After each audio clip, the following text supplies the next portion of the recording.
So I've been asked by the AEWA and CMS secretariats to present the international review and guideline documents on bird power line interactions within the African-Eurasian region. And I'm here for the consortium that worked on this study, which consists of Bureau Waardenburg from the Netherlands, Boeren Consultancy from the Netherlands, Strix Consultancy from Portugal, and the Endangered Wildlife Trust from South Africa. There's an international review and the guidelines. What is the difference between it?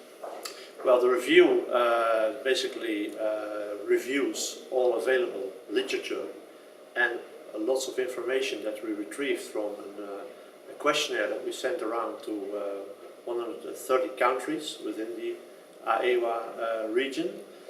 And the guidelines presents solutions to the problem of bird power line conflicts. And it's being presented to the Conference of the Parties of the CMS here in Bergen.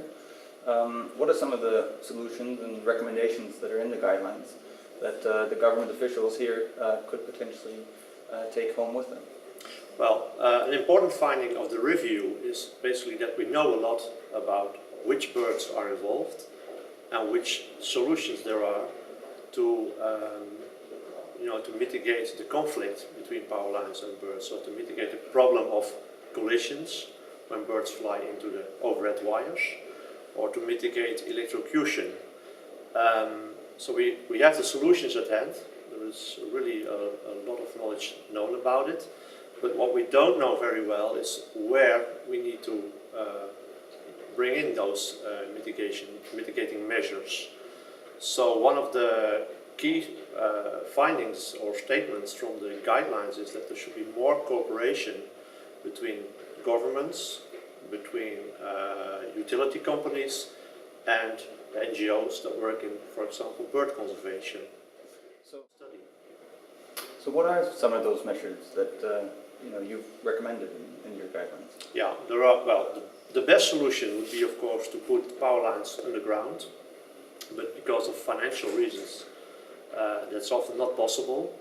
So then, when a power line needs to be built, an important solution, of course, first would be to route it away from vulnerable areas, to take also notice of the species, the vulnerable species we just talked about, and then when you know that a power line is still positioned in an area which might conflict with birds, there are several things you can do. When electrocution is involved, mostly medium and low tension power lines, then you can, there are different measures to insulate or isolate the energized parts to make them less dangerous to birds. You could also install bird-friendly perching devices, nesting devices, and that all makes birds more safe to land on such power poles.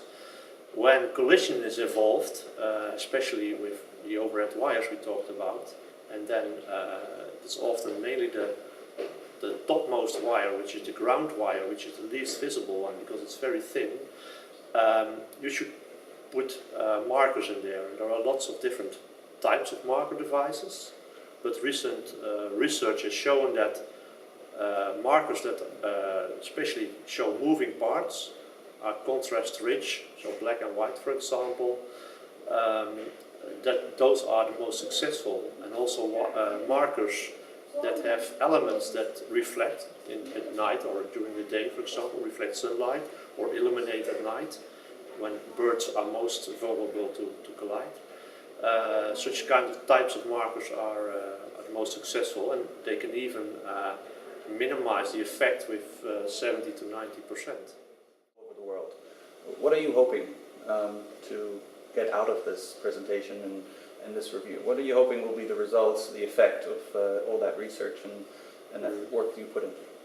Well, of course, I hope what I said before, that there will be much more cooperation, both on the national level as well as the international level, between the government agencies, but also with NGOs, BirdLife International and other bird conservation